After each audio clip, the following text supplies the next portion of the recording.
We talk about things from a fact-based perspective. And what we're actually doing is just bouncing off people's minds. We sometimes talk about framing, which is a concept y'all might be familiar with, and that facts bounce off frames.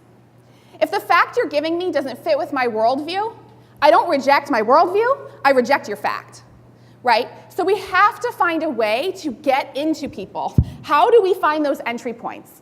And what we learn through messaging research and testing is that those entry points are shared values. That's how we actually reach people. That's how we open them up to having a conversation with us, and that's how we change minds. So just quickly, an overview of communications. There's a lot of different types of communications, and I want to be clear about what we're talking about today. So there's branding communications.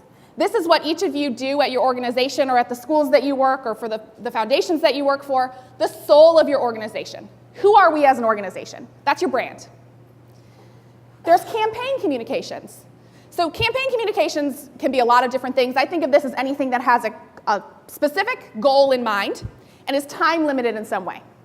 So we're running this campaign for the next 18 months, and at the end of it, we're going to know if we won or we lost, right? So it's short term.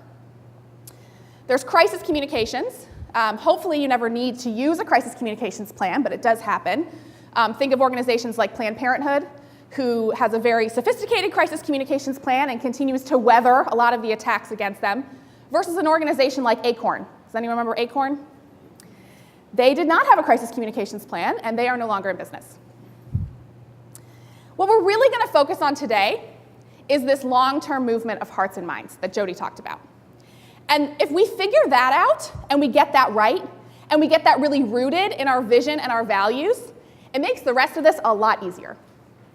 And where groups and folks often find a disconnect is between their campaign communications, their short-term communications, and that long-term movement of hearts and minds.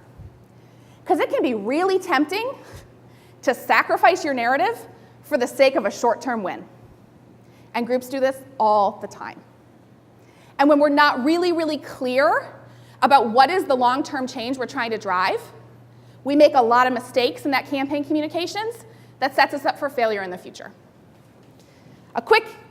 So how do we move hearts and minds? How do we actually do that? We do that with values-based narratives. So narratives are those big stories. Again, it's that long-term change that we're trying to make. And we do that also with a drumbeat of connected messages. And I think that's really important because there's a lot of people in this room. And if y'all are speaking from the same place of values that you share, we start getting this narrative to gain some traction. If we have a bunch of people going back to their communities, going back to their organizations, going back to the context in which they work, talking differently about education, about equity, about learning, we start to build that drumbeat of connection. And if we're all just doing this disjointed, we're not harnessing the power of y'all being together in this room for these 2 days and the work going forward.